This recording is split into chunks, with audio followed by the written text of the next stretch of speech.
स्वामी भक्ती दिंडोरी प्रणीत या चॅनलमध्ये सर्व भक्तांचे खूप खूप स्वागत। आज आपण आदित्य रानूबाईची कहाणी ऐकणार आहोत। आदित्य म्हणजे सूर्यनारायण व रानूबाई म्हणजे सूर्याची पत्नी। यांची पूजा श्रावणातल्या रविवारी व पौष महिन्यातल्या रविवारी केली जाते। ही आदित्य रानूबाईची कथा ऐकल्याने सुवासिनींना अखंड सौभाग्य लाभते। जरी आपल्याला काही कारणास्तव उपवास करणे जमले नाही तर ही कथा ऐकल्याने घरातील दुःख दारिद्र्य नाहीसे होते। तर चला मंडळी, ऐकूयात आदित्य रानूबाईची कहाणी। ऐका आदित्य रानूबाई तुमची कहाणी। आटपाट नगर होतं, त्यात एक ब्राह्मण राहत होता। तो नित्य फुलं दुर्वा समिधा आणण्यासाठी रानात जात असे। तिथं देवकन्यांना कन्या वसा वसत। काय ग बायांनो, कसला वसा वसता तो मला सांगा, असं ब्राह्मणानं विचारलं। तुला रे कशाला हवा? उचशील माचशील घेतला वसा टाकून देशील। उतत नाही मातत नाही, घेतला वसा टाकत नाही, असं ब्राह्मणानं उत्तर दिलं। तेव्हा त्या कन्या म्हणाल्या, श्रावण मास येईल, त्याच्या पहिल्या आदित्यवारी मुकाट्यानं उठावं, वस्त्रासह स्नान करावं, नागविलीच्या पानांवर रक्तचंदनानं रानूबाई काढावी, 6 रेगांचं मंडळ करावं, 6 सुतांचा तातू काढावा, त्याला 6 गाठी द्याव्या, पानं फुलं वाहावीत, पूजा करावी, पानांचा विडा, फुलांचा झेला, दशागंधांचा धूप, गुळ खोबऱ्याचा नैवेद्य दाखवावा, 6 मास चाळावी, 6 मास पाळावी, माघ सप्तमीस पूर्ण करावं। संपूर्णास काय करावं? गुळाच्या पोळ्या, बोटव्याची खीर, लोणकडं तूप, मेहून जेवू सांगावं। असेल तर चिरचोळी द्यावी, नसेल तर जोड केसरी द्यावी, नसेल तर 2 पैसे दक्षिणा द्यावी आणि आपल्या वशाचं उद्यापन करावं। असा वसा ब्राह्मणानं केला, तसा त्याला सूर्यनारायण प्रसन्न झाला। भाग्यलक्ष्मी आली तेव्हा राजाच्या राणीनं ब्राह्मणास बोलावू धाडलं। जाते वेळेस ब्राह्मण भिवू लागला, कापू लागला। तेव्हा राजाच्या राणीनं सांगितलं की भिवू नका, कापू नका, तुमच्या मुली आमच्या इथं द्या। ब्राह्मण म्हणाला, आमच्या मुली गरीबाच्या, तुमच्या घरी कशा द्याव्या? दासी कराल, बटकी कराल? दासी करीत नाही, बटकी करीत नाही, राजाची राणी करू, प्रधानाची राणी करू। मार्गेसराचा महिना आला, ब्राह्मणानं लगीन करून मुली दिल्या। एक राजाच्या घरी दिली, दुसरी प्रधानाच्या घरी दिली। गेल्या पावली मुलींचा समाचार घेतला नाही। 12 वर्षांनी ब्राह्मण समाचाराला निघाला, राजाच्या घरी आला। लेकीनं बसावयास पाट दिला, पाय धुवायला पाणी दिलं। बाबा बाबा गुळ खा, पाणी प्या। ब्राह्मण म्हणाला, गुळ खात नाही, पाणी पित नाही, आधी माझी कहाणी करायची आहे, ती तू ऐक। तुमची कहाणी ऐकायला मला वेळ नाही, राजा पारधीला जाणार आहे, त्याला जेवायला उशीर होईल। तोच त्याच्या मनात राग आला, तेथून तसाच निघाला, प्रधानाच्या घरी आला। तिनं बापाला पाहिलं तसं तिनं बसायला पाट दिला, पाय धुवायला पाणी दिलं। बाबा बाबा गुळ खा, पाणी प्या। गुळ खात नाही, पाणी पित नाही, आधी माझी कहाणी करायची आहे, ती तू ऐक। तुमची कहाणी नको ऐकू तर कोणाची ऐकू? घरात गेली, उतरंडीची 6 मोती आणली, 3 बापाच्या हाती दिली, 3 आपण घेतली। त्यानं मनोभावे कहाणी सांगितली, तिनं चित्तभावे ती ऐकली। नंतर जेवून खाऊन बाप आपल्या घरी गेला। बायकोनं विचारलं, मुलींचा समाचार कसा काय आहे? जिनं कहाणी ऐकली नाही ती दारिद्र्यानं पिडली, दुःखानं व्यापली, राजा मुलखावर निघून गेला। जिनं कहाणी ऐकली ती भाग्यानं नांदत आहे। इकडं दरिद्री जी झाली होती तिनं आपल्या लेकांना सांगितलं, मावशी गणगोर नांदत आहे, तिकडं जाऊन काही दिलं तर घेऊन येऊ। पहिल्या आदित्यवारी पहिला मुलगा उठला, तळ्याच्या काठी जाऊन उभा राहिला। अगं दासींनो, तुम्ही दासी कोणाच्या? आम्ही दासी प्रधानाच्या। तुमच्या राणीत जाऊन सांगा की तुमच्या बहिणीचा मुलगा आला आहे। तो कसा आला आहे, काय आला आहे? फाटके नेसला आहे, तुटके पांघरले आहे, तळ्याच्या काठी उभा आहे, परसदासानं घेऊन या। प्रधानाच्या राणीनं सांगितलं। परसदारानं घेऊन आल्या, नाऊ माकू घातला, पितांबर नेसायला दिलं, जेवू खाऊ घातलं, कोहळा पोखरला, होना मोहरा भरल्या। बाबा कुठं ठेवू नको, विसरू नकोस, घरी घेऊन जा। वाटेनं आपला जाऊ लागला। तो सूर्यनारायण माळ्याच्या रूपात तिथं आला, हातचा कोहळा काढून नेला, घरी गेला। आईनं विचारलं, काय रे बाबा, मावशीनं काय दिलं? दैवानं दिलं, कर्मानं नेलं, कर्माचं फळ पुढं उभं राहिलं। मावशीनं दिलं होतं पण ते सर्व गेलं। पुढे दुसऱ्या रविवारी दुसरा मुलगा तळ्याच्या काठी जाऊन उभा राहिला। अगं अगं दासींनो, तुम्ही दासी कोणाच्या? आम्ही दासी प्रधानांच्या। तुमच्या राणीला माझा निरोप सांगा। त्यांनी सांगितला। मग प्रधानाच्या राणीनं त्याला घरी नेलं, नाऊ माकू घातलं, काठी फुकरून होना मोहरांनी भरून दिली। बाबा ठेवू नको, विसरू नको, घरी जतन करून घेऊन जा म्हणून सांगितलं। वाटेत सूर्यनारायण गुराख्याच्या रूपात आला, हातची काठी काढून घेतली, घरी गेला, झाली गोष्ट आईला सांगितली। दैवानं दिलं, कर्मानं नेलं। पुढं तिसऱ्या आदित्यवारी तिसरा मुलगा गेला, तळ्याच्या काठी जाऊन उभा राहिला।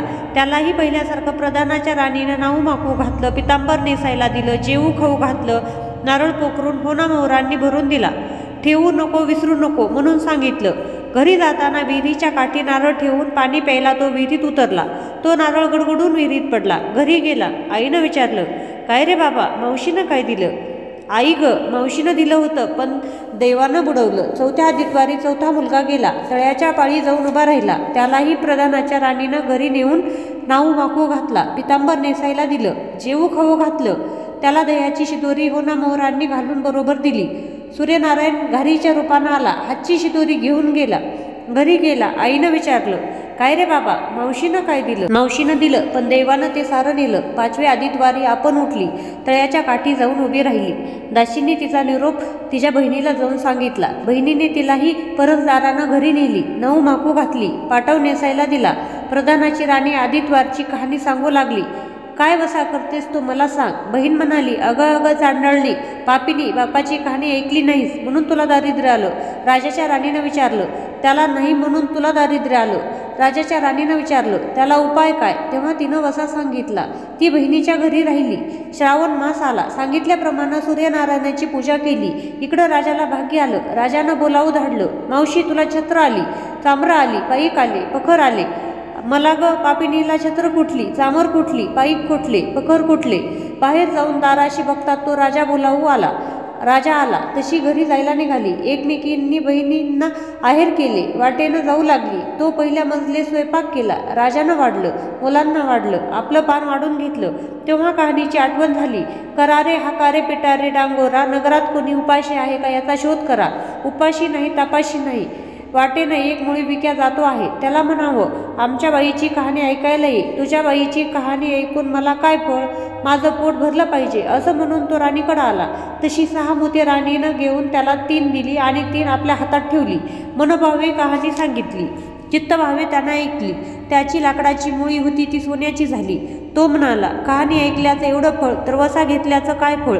काय वसा आहे तो मला सांगा. तुला रे वसा कशाला हवा? उठशील मागशील, घेतला वसा टाकून देशील. पुतत नाही, मातत नाही, घेतला वसा टाकत नाही. तेव्हा वसा सांगितला. दुसऱ्या मजलेस गेली. स्वयंपाक केला. राजाला वाढलं, मुलांना वाढलं, आपलं पान वाढून घेतलं. तेव्हा कहाणीची आठवण झाली. करारे हाकारा पिटारे डांगोरा, नगरात कुणी उपाशी आहे का याचा शोध करा. उपाशी नाही, तपाशी नाही. मळ्याचा मळा पिकत नाही, विहिरीला पाणी लागत नाही. असा एक माळी चिंतेने बसला आहे. त्याला हाक मारा. आमच्या बाईची कहाणी ऐकायला सांगा. तो राणीनं 6 मोते घेऊन 3 आपल्या हातात घेतली. 3 माळ्याला दिली.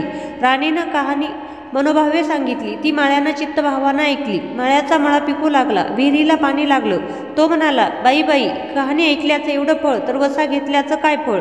काय वसा असेल तो मला सांग. राणीनं त्याला वसा सांगितला. पुढं 3ऱ्या मजलीस गेली. स्वयंपाक केला. राजाला वाढलं, मुलांना वाढलं, आपण पान वाढून घेतलं. तेव्हा कहाणीची आठवण झाली. करारे हाकारा पिटारे डांगोरा, नगरात कोणी उपाशी आहे का याचा शोध करा. उपाशी नाही, तपाशी नाही. एक म्हातारी होती. तिचा एक मुलगा वनात गेला होता. एक डोहात बुडाला होता. एक सर्पानं खाल्ला होता. त्यामुळे चिंता करीत होती.